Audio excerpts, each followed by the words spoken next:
It's Wizards versus Lesbians, a podcast for your ears. Hello and welcome to Wizards versus Lesbians. My name is Isaac. I'm Alexis. And today we are talking about The Memory Hunters by Mia Tsai. Would you like to do the plot or shall I? I can try. Okay.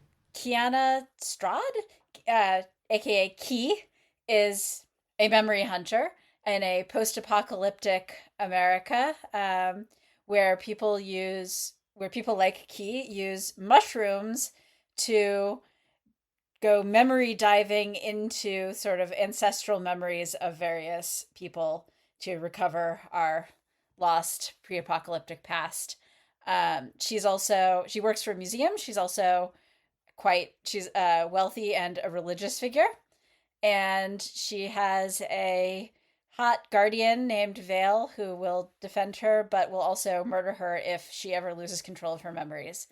And on a routine memory dive, she discovers something that's unusual about the beginnings of their memory mushroom-based religion, and spends the rest of the book uncovering betrayal after betrayal. Yep, that's really well done. Are there wizards in this book?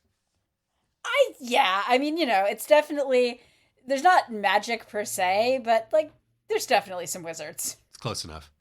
Close enough.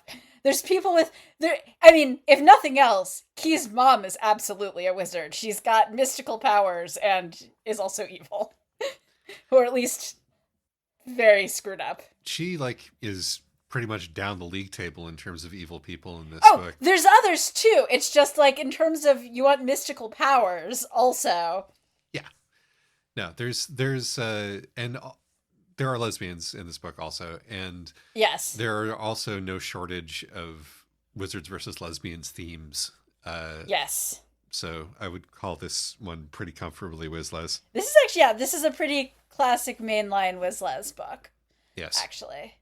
Honestly, all the memory hunters are either wizards or proto-wizards, so yep. This even has the classic, is the lesbian going to become a wizard? Quite a big question. Control of information is a huge part of the stakes of the book, and so on and so on. Yep.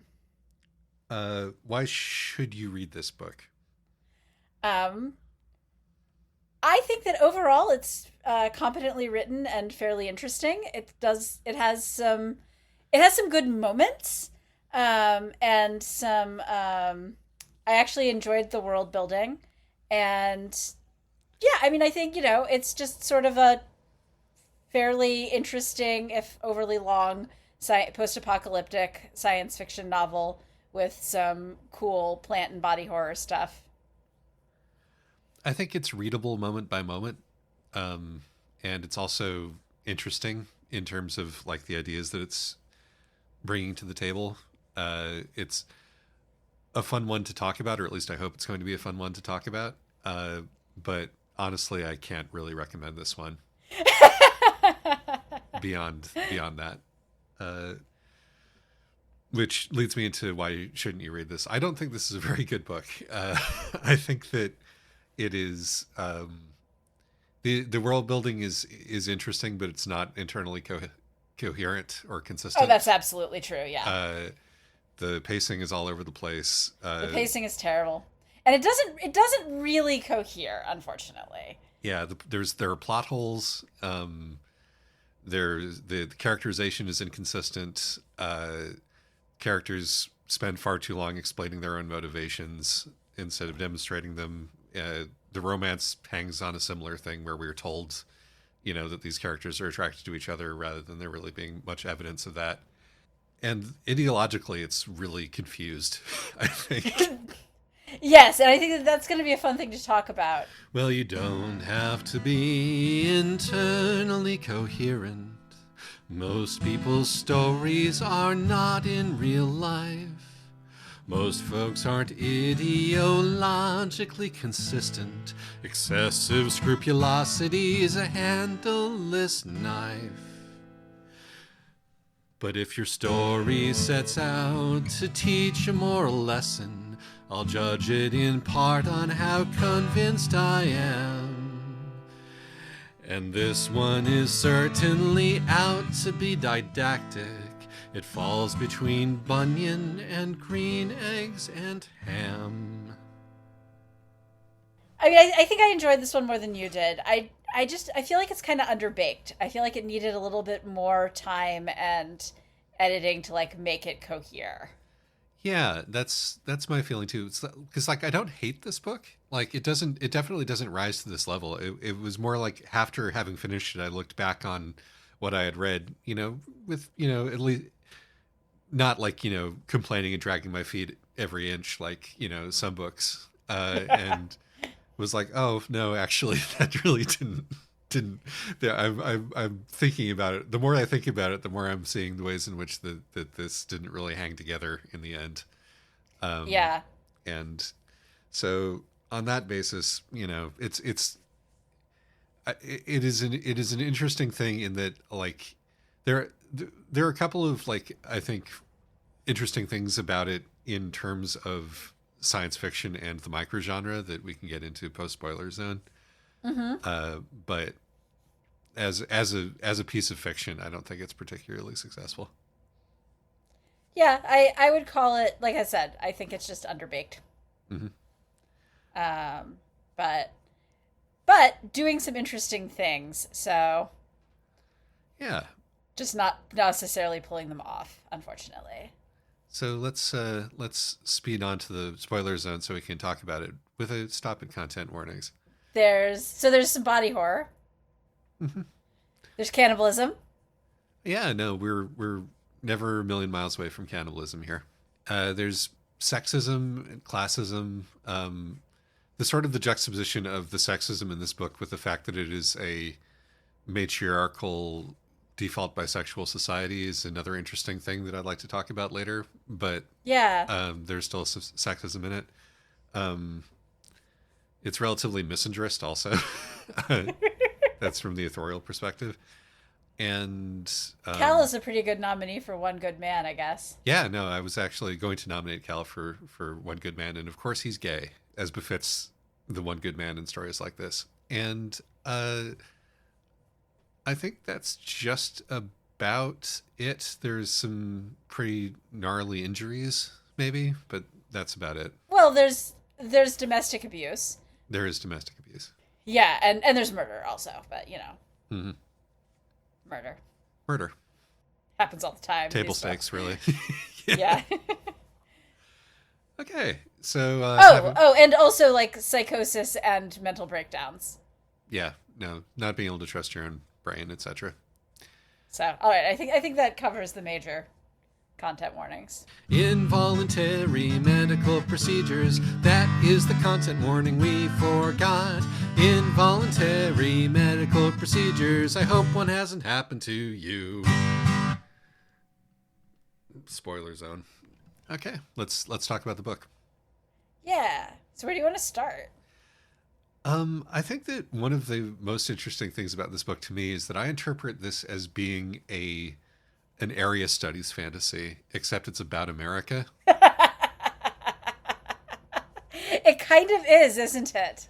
It's like, let's take some of the most visible like elements of the culture, mythology, way of life, and so forth of a particular region and like make it fantastical and put a story there. Except in this case, it's like the Atlanta suburbs, Yeah. or Appalachia is sort of the textual place where this is. I assume that the spine It feels very North Georgia. yeah, yeah. That the spine is the Appalachian Mountains, but it definitely feels very North Georgia. And so the building blocks that we're using to create this setting are like old families, old aristocratic families. It feels very 19th century while still being in the future, of course. Well, that's pretty classic. Yeah, that's pretty classic of post-apocalyptic Americana. Of course, we've got and like church ladies. The sort of the backbone of the society is textually church ladies. I think that one of the best little bits about the book is that like the ancient village where they're going to do archaeology is called Crystal Grove, because it was some exurb, before the climate catastrophe, which is pretty good. Yeah. Yeah, actually, and I want to get into, maybe this is a good point to get into some of the sort of weird racial dynamics that are going on here. I think where, Genevieve comes in, and part of how you can tell that Genevieve comes in and she's like blonde and thus represents colonialism, even though she's the like middle class, whereas Kiana is I'm just gonna have to keep calling her Key and not Kiana. Whereas Key is you know a is like a religious is like a princess saint rich girl whose name is on the museum, and yet Genevieve is the bad guy because and I mean partly this is sort of interesting because she's being signaled as the bad guy by being the whitest person in this entire book, but also, and this is crucial, she's Yankee coded, Yeah, she's a bit of a carpetbagger. and which I think is how I think that is really a core part of how she's supposed to get away with being the villain, even though she's she's a her main problem is that she's a really ambitious academic who has to struggle in ways that our protagonist doesn't. um but she's Yankee coded, so we're gonna root against her.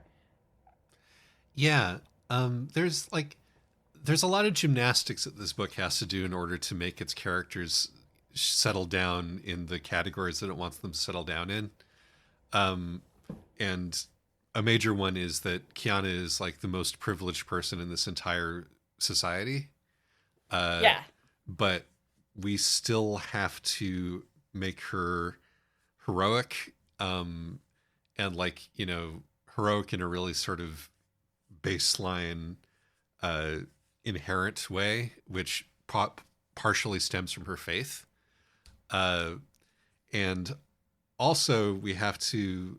There's this incredibly strange scene, given that this is again a default bisexual, mostly matriarchal society, as far as we can tell, Mm-hmm. where like some guy like tries to hit on her or grab her ass. I think like he tries to cop a feel on her at the beginning so that she can take him down a peg.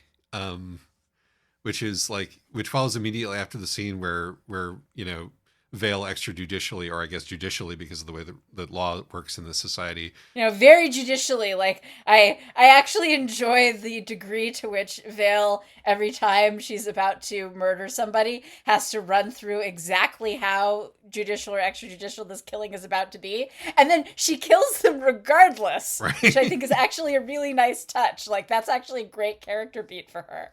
Is that Mhm. she's going to murder you regardless, but first she's going to run through whether or not this is a legal murder and thus she needs to follow protocol, or this is an illegal murder, in which case she needs to give a fake name.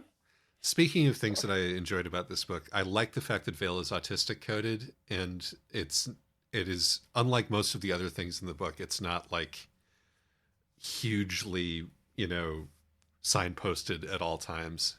You're Mm-hmm. just you're just sort of meant to pick up on it eventually and be like, oh, okay, it makes sense how she's missed all of these obvious cues about like all of the social position that she's in and the way that people feel about her, and everything else, because she is a rule follower and she's following these rules from point A to point B to point C. But anyway, what I Well, was no, also, actually, just to follow up on that, because you brought it up, is that I think that she's a great depiction of a neurodivergent person who's out of her class league.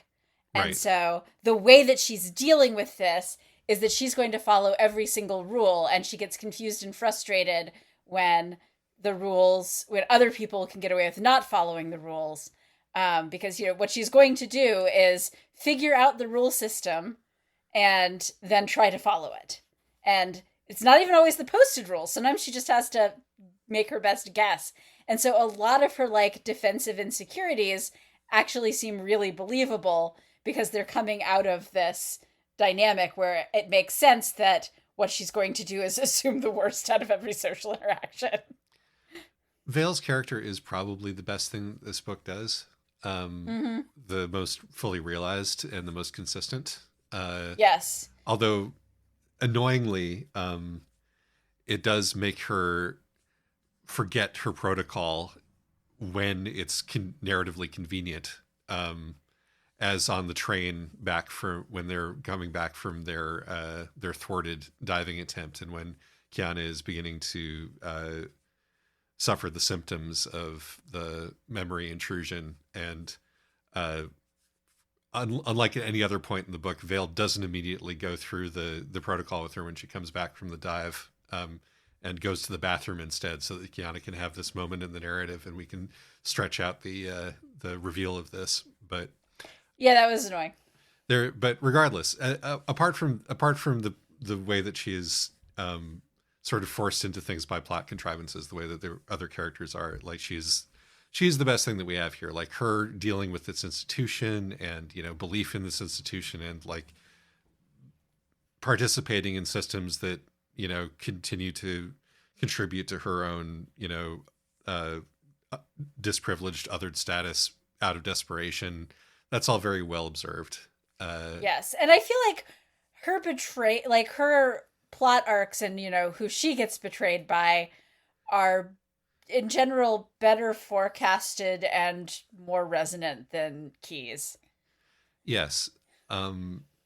Key, I mean, the thing, as to pivot all the way back to, like, giving Key this like completely wackadoo moment in the beginning where some dude would dare to try to cop a feel off of her, Right. so that she can shame him in front of the ancestors in this very, like, feminist progressive way, and the only like swear word that is used in this book is bitch, in like both a derogatory men using it and a reclamatory Vale is using it way. Mm-hmm. Is because we have to, that's part of that's part of the, like, the stakes of making Key like a like a relatable heroic character, despite the fact that that doesn't make any sense given the world that we're apparently living in. But and also we have to navigate the fact that one of Key's central traits, and a trait that she never really sort of loses, and which is like challenged but then she doubles down on it, is like unshakable self-belief, like literally saying I'm always right. Yeah. Which is, you would think that that's like a flaw that she's going to have to consider, but it's not really. Yeah, despite the fact that the thing is that she is right about the importance of her visions, and she is wrong about a lot of other things. Yes, Key's character is strange. It is, and I think that part of the problem here is that the narrative really, really, really wants us to side with Key, but it's not a poor little rich girl is always right and is proven to be always right pretty consistently throughout, is not actually a particularly compelling story. Is actually blessed by the gods, and her Well, conflict she's with no, her. that's not fair. She's like the thing her big betrayal moment is realizing that her gods are not real, and her faith came out of a cannibal cult. No. That's her crisis. Is the challenge to that, is to her challenge to her belief that in her gods slash ancestors. But she comes out of that being like, oh no, the gods slash ancestors are real. It's just the church, which also happens to be personified by my overbearing mother, which is wrong. I am actually the one with the direct line to the truth of the ancestors who are real. It's it is this poisonous faith, which incidentally I also have been having trouble accepting my hereditary role in, which is the bad thing, which we're going to need to take apart. So Particularly when it is going to colonize her entire body with mushrooms eventually. yes, so there's that. I was thinking about like what this means in context. But in order to get into what this means in context, I think that we have to talk about the antagonist of the piece, which is the institution of the museum. Yes. And there are two major attacks on the institution of the museum here, which are coming from completely different ideological angles. Mm-hmm. The first one is one that we are all very familiar with, which is the idea that um, the museum is Museums steal things and then they don't give them back. right. The museums are a part of the colonial project in that they are the place where we put all the stolen artifacts. And additionally, museums, because they control our narratives of the past, thus control our self-conception. It's this idea that by contextualizing our heritage, it the sort of the keepers of history control what narratives it's possible to construct about the way that we live our lives now, the reasons that we are the way that we are now, where we're going in the future, and so forth. And then that dovetails into another criticism, which is from a biblical archaeology standpoint, which is the idea that the museums are suppressing all of the, all of the stuff about the Apocrypha and the Dead Sea Scrolls and the actual evidence of, the personhood of Jesus Christ and where exactly, like, all of these, and how far back in the historical record can we actually go in terms of the, the Exodus and all of the stuff that's real, because that, I mean, particularly given the place and time that this is based in and based upon, it's hard not to try to come up with a one-to-one from this religion and like Southern Baptism, which would be which would be the religion of choice in the region, in the region that this, or in Pentecostalism, that this fantasy region is based upon. And I don't think this is a fantasy region. I think this is supposed to be like, 500 years in the future. It's like what I said before. I'm construing this as like we're in fantasy Asia, except we're in fantasy, suburban Georgia, and it is like 500 years from now instead of like in an alternate universe. But it's the same. It's the same kind of. Mm-hmm. It functions the same way in the story. And so your immediate thought is like, okay, what's the one-to-one criticism here? And even though there is this, like, you could easily say, okay, this is, with the cannibalism and the eating mushrooms, this is sort of a critique of, snake handling, Pentecostal Christianity. But I think that the much funnier way to do it is to say that Kiana is going to become a Jewish convert at the end of all of this, because she's discovered that the Eucharist is actually cannibalism. That you're eating the body and blood. This weird cult ritual,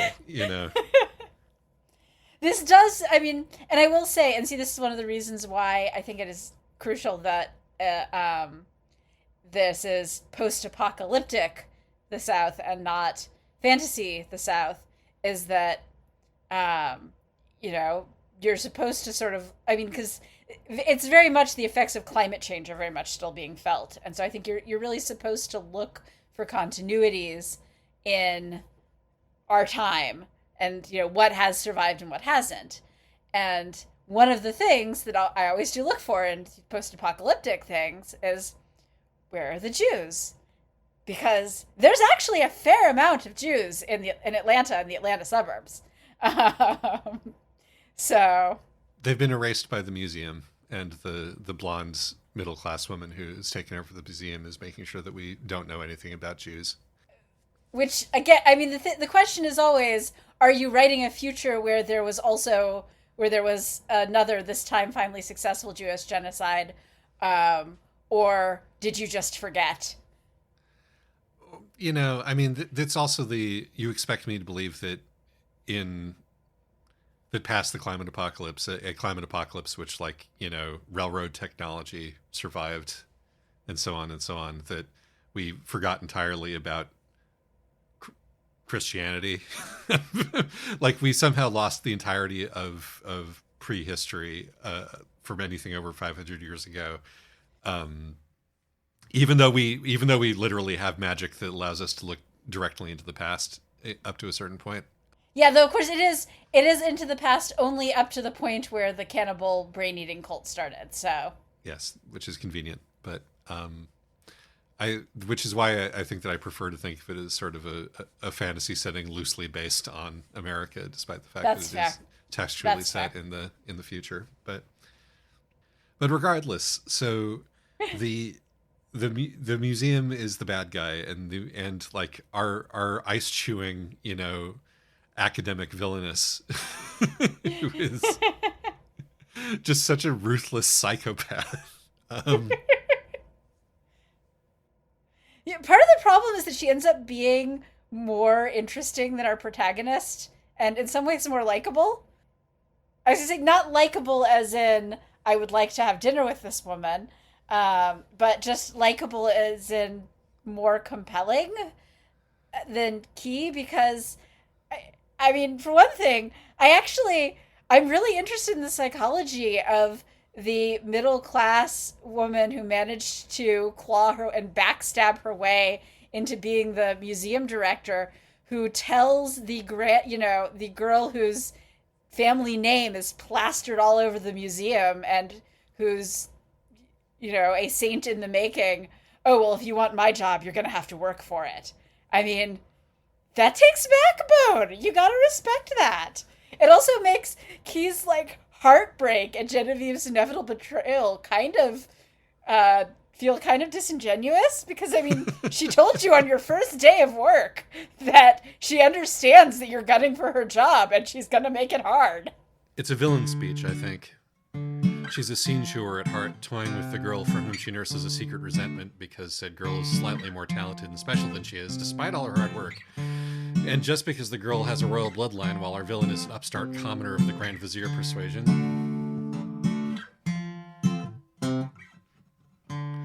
This melodrama is part of the area studies fantasy format.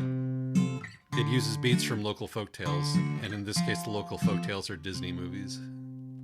Absolutely, and it's particularly hard because Genevieve is empowered with the magical ability to show up at exactly the correct moment, where in when she's right there to overhear the entire confession, or and she's always got a posse with her, and they're always armed. Well, to be fair, everyone who works for the museum comes with an armed escort. Yes, but like the way that this happens twice in the in the narrative. I sort of assume that she's doing it for dramatic effect. I mean, I know, because again, the sort of person who will tell the museum's biggest donor's granddaughter, on her first day of her entry level job, oh, I'm going to fight you every step of the way, child, is somebody who will definitely stand there, wait for the confession, and then step in. Yeah, no, she's a strategic mastermind. She's a genius. She's a chess master, and she's also And the thing is, she is spending this prodigious intelligence and sense of dramatic timing on becoming a museum director. Yes. I want to know how this woman ticks. Well, the book is making the argument in a kind of a strange way that the reason that she would care so much about being the museum director is that if you own the museum, you own the world. Like she who controls the museum controls the narrative, and she who controls the narrative controls the power. Right, and also she can't actually get any power in the church because the church is a hereditary aristocracy. Yes, and is based on blood-based powers. Yes. So for a middle class woman who does not have, well, I guess she dives also though, so I'm not entirely sure about that. Like, well, the thing is, I mean, the diving is a prion disease, and most people, or some basically, right, and it's fairly widespread in this population. So, yes, most people can do it, especially most people in the metropole can do it. And, right. Vale can't because Vale is, managed to not get infected from birth. Mm-hmm. But she's not one of despite not being in like a part of one of the mainline families, Genevieve is particularly good at this. I, the thing is that it is it's bloodline, but it's bloodline only in that you have to be descended from anybody who ate brains, and a lot of people ate brains back in the day, and then a lot of the and most people are descended, and you are descended somewhere in their family line from someone who ate brains. So Mm. it's like that's I think that a lot of the bloodline stuff is not we're not actually supposed to believe. Yeah, yeah. Genevieve is good at it because she's talented and extremely cutthroat. Given the nested layers of betrayal on top of betrayal on top of betrayal that sort of makes up the plot of this book, the one could make excuses for a number of like the inconsistencies in the way that the world building appears to work by being like, oh no, this is just all lies. Mm-hmm. Which, fine, that's And reasonable. I do think that a lot of it is supposed to, in fact, that's intentional. Yes. A lot of it is, in fact, just all lies. Well, where do we go from here? So, okay, let's talk about the ways in which, unfortunately, the relationship does not work. The romantic relationship. Because there's one way in which there's one beat of the relationship which I found very convincing. And that's the way in which one of the ways that we can tell that Key is in fact into Vale and cares about Vale in a way that basically no one else in the area does is that she is the only person who seems to care that Vale's mentor keeps punching her in the face. Yeah, we should talk about Bardock, father of Goku. Sorry, Burdock. We should talk about Burdock, who is again, we're sort of critiquing like a particular kind of person, a particular kind of mentor, and also like the do we hit our kids or not, Mm-hmm.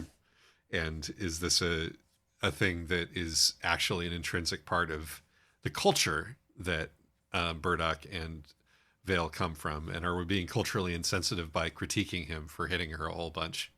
Mm-hmm. Which I do think is a question that the book elliptically raises, and that one of the advantages of the fact that Kiana has an unshakable faith in her own moral certitude is that she is able to look at this obviously, wrong thing and say that's obviously wrong. In contrast to the, basically the institutional, not only like the cultural norms, but the institutional norms that allow it to happen, because this is all happening in the realm of another institution, the school, the academy. We've got a lot of capital letter institutions here. Yes. Between the church, the museum, and the academy, where this is all normal and expected, because for reasons, these people have to be prepared to murder people close to them on the spot, and so they need to be traumatized in a particular way in order to do that. Yeah. I found the sort of the speed of like us going from Burdock being this like morally problematic mentor figure to like the terrorist leader, and then to dead, to be kind of head spinning. But I don't know. I mean, I thought it was pretty obvious from the very beginning that Burdock was the terrorist leader. yeah.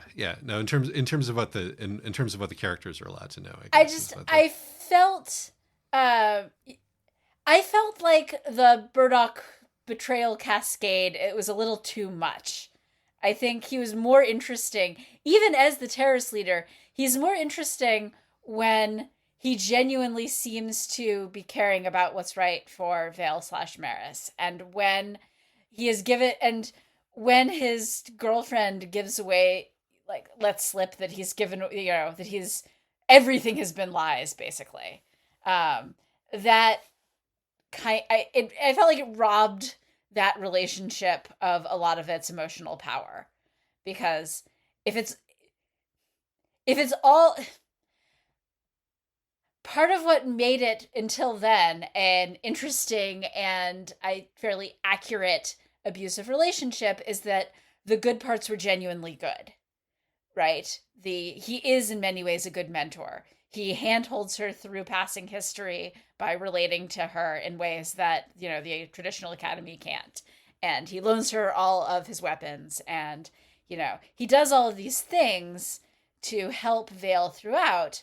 And so you understand why she would be so devoted to and so loyal to somebody who keeps punching her in the face. And and because he then sells her out in basically every possible way, it means that when he dies, it's really hard to feel as sad as Vale seems to feel over this. His death just, even though, I mean, like, Genevieve is the one who really makes sure that they get sent away. I mean, they both, like, Genevieve and Burdock both are like, okay, no, go away, kids. We're letting you escape so that we can have our big dramatic final showdown. But there's just, I feel like you've lost the emotional resonance because it's just one betrayal too many. I mean, okay, fine, he's the terrorist leader and he didn't tell you, obviously. And, he's selling out your girlfriend, obviously. And he's willing to sell you out because you're choosing your girlfriend over him. Okay, sure.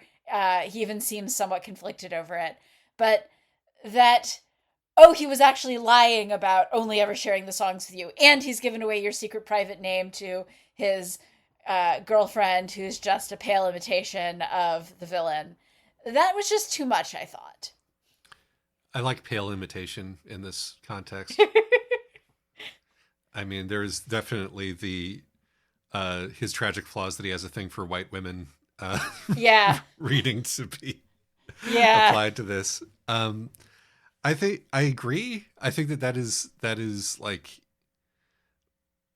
it's a way that where it's like the feeling of betrayal and sort of the avalanche of betrayal that makes up the plot swamps the characterization because you can't have characterization when everybody is lying all the time. And Right, and but you can have characterization when people are lying half the time. And I think exactly. that I feel like this is one of the ways in which the novel felt a little underdeveloped, is that to sort of, it could have used another pass to go back and go, okay, do we need all of these betrayals? I mean, I think that it does work in that Vale's conception of the world is very like, you are either with me or against me, and you are either telling me the truth or you're lying to me, and that the people who are lying are, must then be cut out, because, Mm-hmm. which is not actually Vale's feeling, but it is the feeling of the narrative. uh Yeah, come to think of it, I think that this is where the book falls down the most, is that fundamentally both Vale and Key, their story arcs are being their worldview, this sort of unrealistic, overly, black and white, um, somewhat fanatic worldview gets challenged, and then the narrative payoff is no, actually, that is how the world works, and it's just very unsatisfying narratively and also personally. it's it's very Christian is the thing. This is a very Christian book. And this comes back to, we absorb the sort of moral system that we inherit from the more or less fantastical setting. And there, the thing that is the thing is that even when we have determined that the institutions are corrupt, that both we are disillusioned with academia in the form of the museum, we're disillusioned with organized religion in terms of the church, and we are disillusioned with our mentorship within, And education. with education, and with martial training and all of this, and like the army basically is what the academy is, you know, that because that's its own sort of, you know, self-justifying moral system to be challenged. What we are left with is a personal relationship to God. So not only is this a very Christian book, it's a very Protestant book, and it's a very sort of, again, you know, Southern Baptist Pentecostal rather. You know, your immediate relationship with the divine is the thing that matters, kind of a Christianity, and it turns out that that is in fact the one thing that they can end up relying upon, and the reason that we can't really question Kiana's character in the way that we can question everybody else's character is because she's the avatar of that principle, which is part of why it's important that Vale ultimately gets over it and trusts Kiana and loves Kiana, despite the fact that Kiana has essentially destroyed Vale's life over the course of this book. Some listeners may be aware that my wife's name is Kiana, which just added a layer of fun to this book for me. Destroyed her life, and at least initially, largely in the pursuit of, I want to be a better academic. Of her own academic career, exactly. Because, you know, we didn't know at the beginning of this that this was like an earth-shattering revelation, or at least a potentially earth-shattering revelation. Although... Well, though Key knew, and Key is always right, so... But the revelation is also only earth-shattering for somebody who is uncritically believed in these institutions. Yeah. And, like, one gets the feeling... like from that this is written from the perspective of somebody who is really angry about having lost their faith in certain institutions, which a less Vale-like, you know, figure might not have taken so personally, because everybody kind of always knew that they were kind of like this, you know, that part of except for Key and Vale. Except for Key and Vale, exactly, because Key is a true believer and Vale is autistic. And you know, well, and not just it's not just autistic, it's that you have to, Vale has made the decision that, you know, for the sake of her family, that she is going to buy into this value system, right? And she is very consciously making herself buy into this value system, which, you know, you can see because she keeps holding a knife to the throat of the girl that she's in love with and who is in love with her, and threatening to kill her. Not in a horny way. Actually, maybe in a horny way, now that I think about it. And she's way more trigger happy about this than any other guardian. Like, every other guardian is super reluctant to do this. And every single time Key spaces out, Vale is, like, drawing the knife, being like, you know, recite your name and serial number, please. Except again for the one time it would have had an effect on the plot. But yes, know, I just feel the need to mention that. I also feel the need to mention that the reason that she is like this is because of her family's like desperate need for money, which just vanishes at the end. I know, that was so frustrating. Departs entirely from the narrative when she eventually has to move back home. It turns out everything is okay. Was it not as desperate as she said it was, or what? What is going on? I found that part so frustrating. I mean, I think possibly part of it is that they have Key's generation, all of Key's generational storehouse of knowledge, and possibly like Key is now just the breadwinner for the entire family, because she's going around building things and has become basically the town's infrastructure expert at the end, right?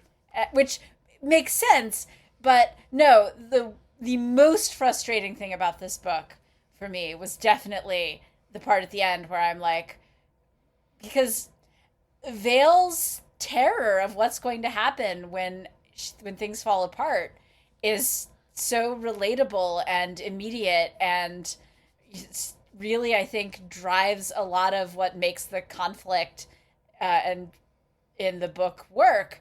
And then to just have it vanish. They've burned all of their bridges and run away to Vale's homeland, and this isn't a problem?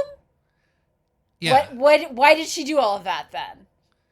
Right. And like, no, I mean, maybe this is for the sequel, but like no amount of energy is, I mean, this is also incidentally, I should have mentioned this in the why you shouldn't read this, because this is like we don't actually resolve anything because this is a trilogy already. I think it might Uh, just be a duology. I don't know. but regardless, it's a we're this is part one and does not really make an effort to make this a satisfying conclusion for a part one. So who knows what might happen in the future? But I am not going to read the next one. Um, I probably will. yeah, I mean, I understand. We can do an update. Maybe we should have like a news section for the podcast where we update people on the sequels to books. Oh, the sequels to the books that you were not going to read and discuss. That would be a fun episode. We should do that. Yeah, so the person who's been honest to talk about the Baru Cormorant sequels can finally, like, get some satisfaction as you explain them to me. We should do that. That would be fun.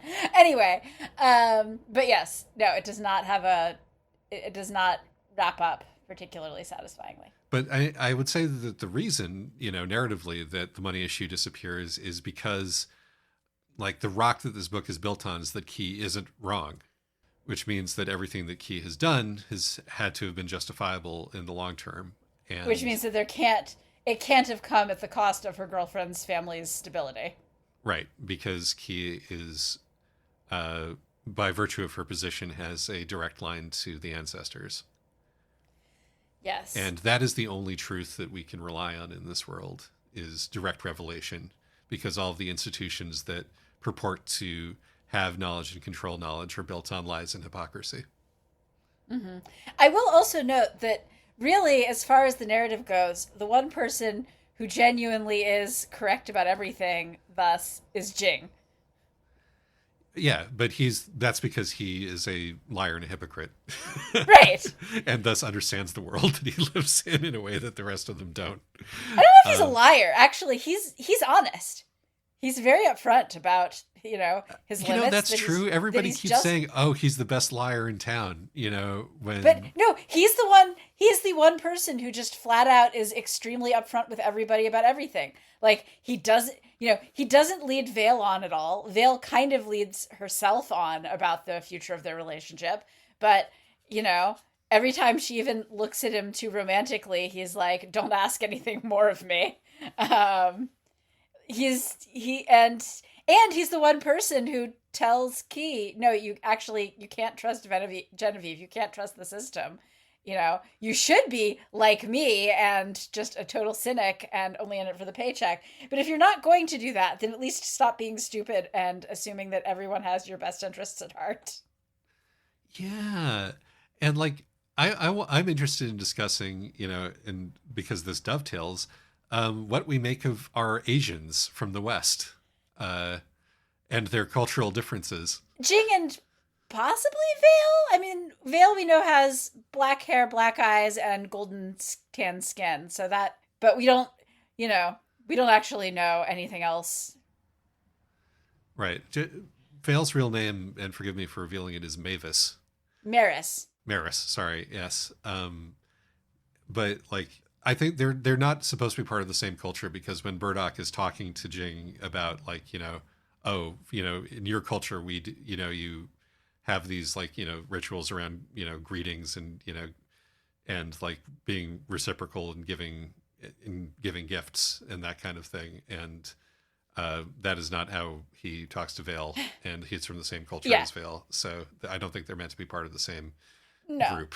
No, they're not. I'm just noting that, like,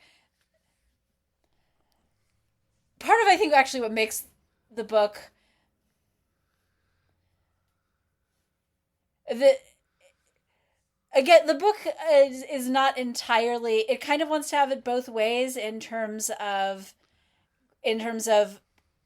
like modern contemporary American racial, good representation and, BIPOC protagonist, right. While also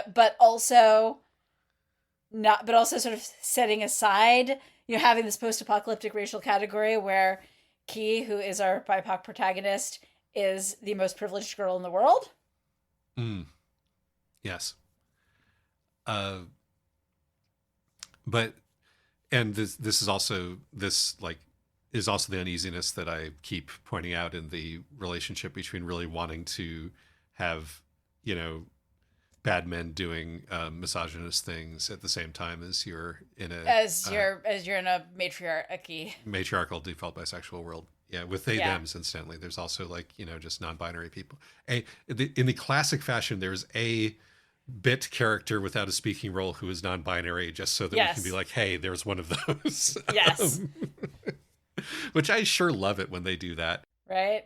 But we also have our Asians, or our Asian in Jing, um, and and his cynicism about this whole thing, we could potentially chalk up to the fact that he is a non-Christian, and is therefore not is therefore sufficiently disinterested in the moral rectitude of anything, or of any of these foreign institutions that he's correctly able to identify that they are um, systems by which power is distributed and retained.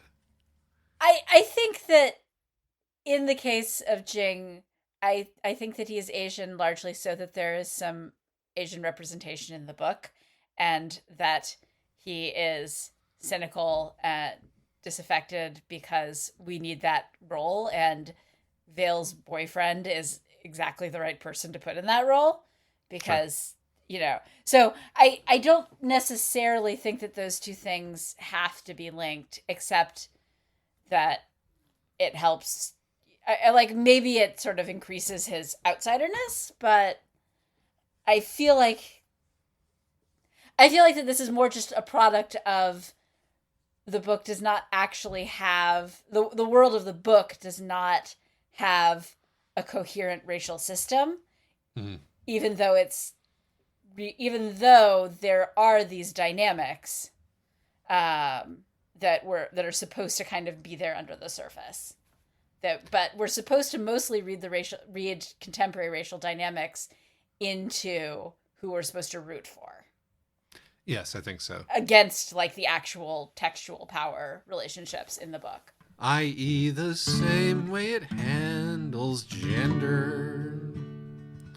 Now, to explain the next bit, Channing Waits was the narrator of the audiobook and did what I thought was a very good performance with a lot of interesting accent work, which led me to the following question. Because I asked you before, when we were discussing this, whether the blackness of all of the characters seemed foregrounded to you, and that might change depending on whether you're reading the text or listening to the audiobook. I mean, it's like it is made clear fairly early on that he is black, and that other characters are as well. But because you specifically asked me about the language, and to me, most of the language just reads as Southern. I mean, actually, I thought that was a fairly decent, especially for somebody who, according to the afterward, is herself a transplant to Atlanta, but that I didn't know that she lived in Atlanta. I just picked Atlanta out of the air. That's awesome. Oh, no, it's absolutely Atlanta. Speaking as someone from Atlanta, no. She actually does a great job of nailing, like, this really does feel like it's North Georgia, Atlanta, and and North Georgia. Well, that came through clearly. Yeah, no, it did. And I thought that at least the sort of mix of registers did a fairly good job of feeling Atlanta-esque. So, good job, author. But yeah, in terms of the way that the actual sort of racial dynamics are discussed in the book, it does the classic thing that a lot of books that are set in this default bisexual future or alternate world do, which is it describes skin tones and does not describe anything to them, which is apparently the way that this world works, and I don't object to that here, but no, except that again, there's this feeling that there are racial dynamics, and is there colorism? Why are they even noticing each other's skin tones and hair textures?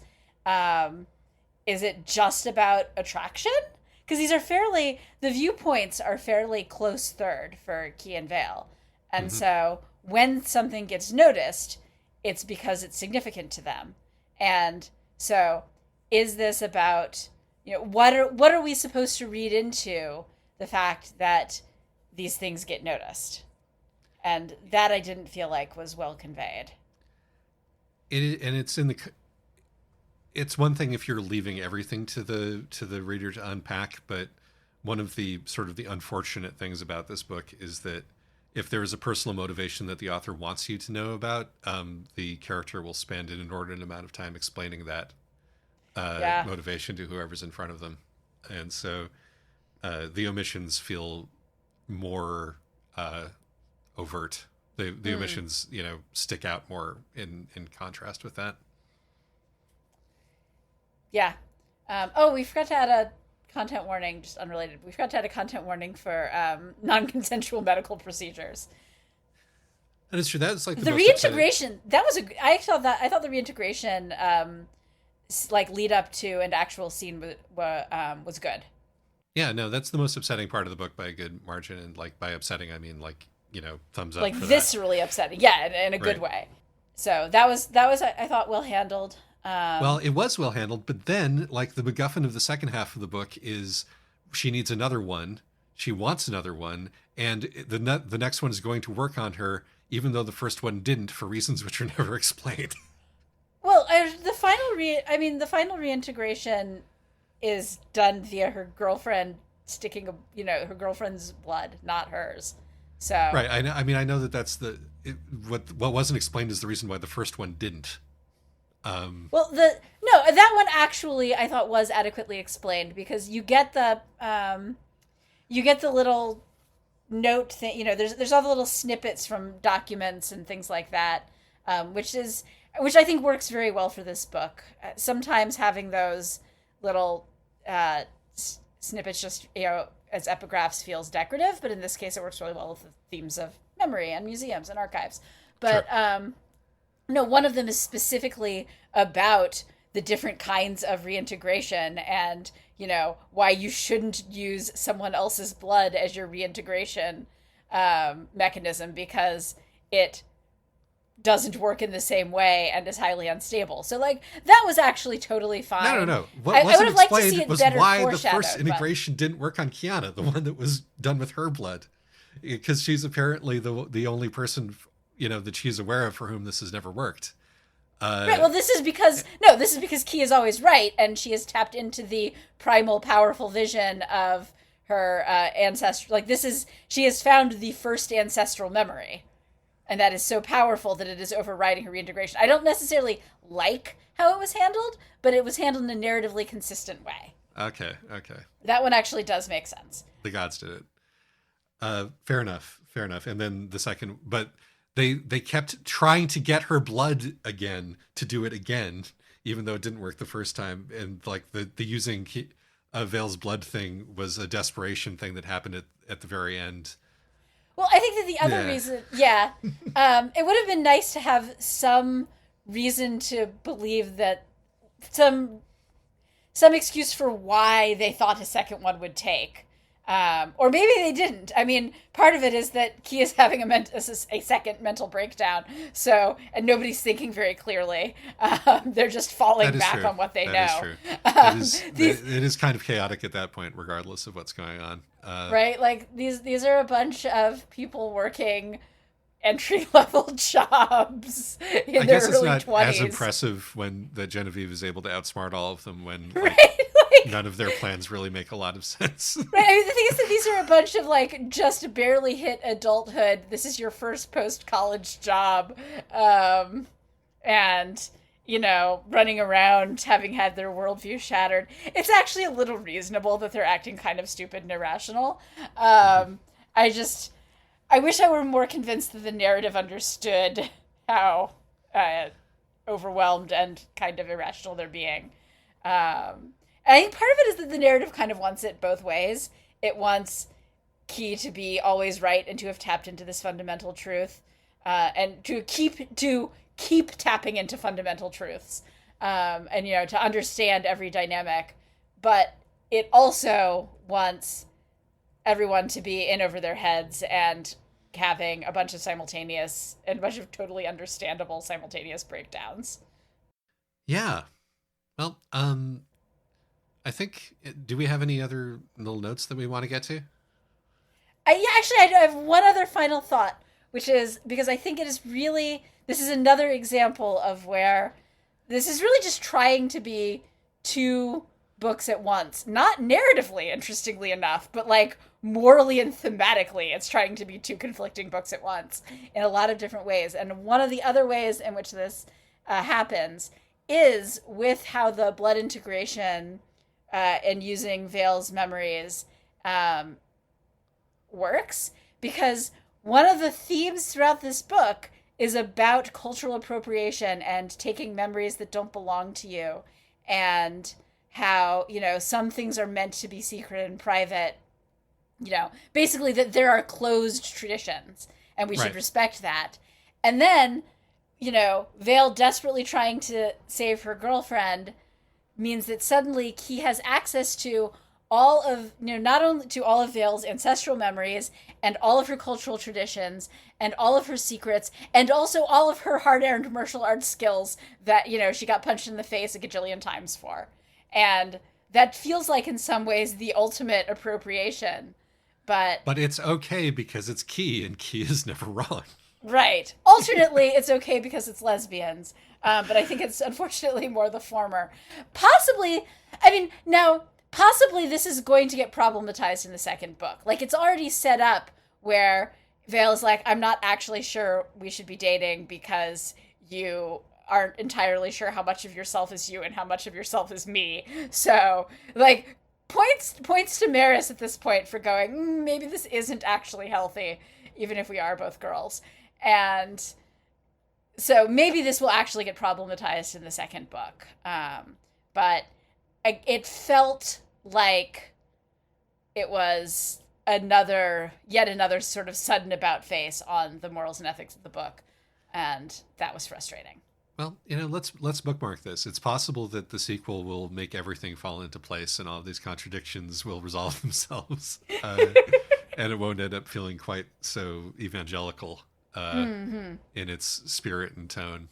Yeah, it does show up with, the awful mom, who is pretty consistently awful, does show up, like, clearly dying of religious mushroom infection, and to be like, Key, I have come to take you home.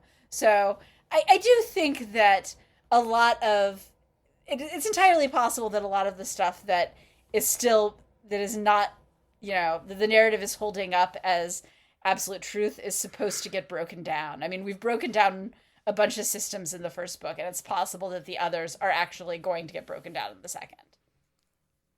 So I don't know what systems there are left besides like direct revelation. Right. Well, maybe direct revelation will also get broken down. That's what I'm saying. All right, fair enough. And where will that leave us? We'll see. And by we, I mean me, because you're not going to read it. Yeah, no, we should I'm definitely curious to know, though. I think that idea of doing a, Alexis explains sequels of books Isaac didn't like to Isaac. Yes, we'll definitely have to do is that. definitely one that we should do. But yes. All right. Yeah, the thing is, despite this, moment to moment, it was still a fairly entertaining book. So I know that you cannot recommend it. I would say if you're looking for a read, we've covered worse. But we certainly have. But don't expect this one to. This one doesn't quite live up to its potential, and I think so. You should go in understanding that. Also, it is just way too long. Yep. All right. All right. Having said that, I don't think that I have any further notes. Nope, me neither. Oh, the one thing that I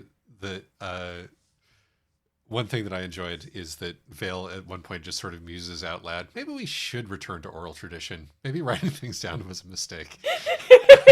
Which is entirely in keeping with the themes that the book has established up until this point. Yes. I just thought that was funny. Yes. All right. On that note. So long. Thanks. Bye.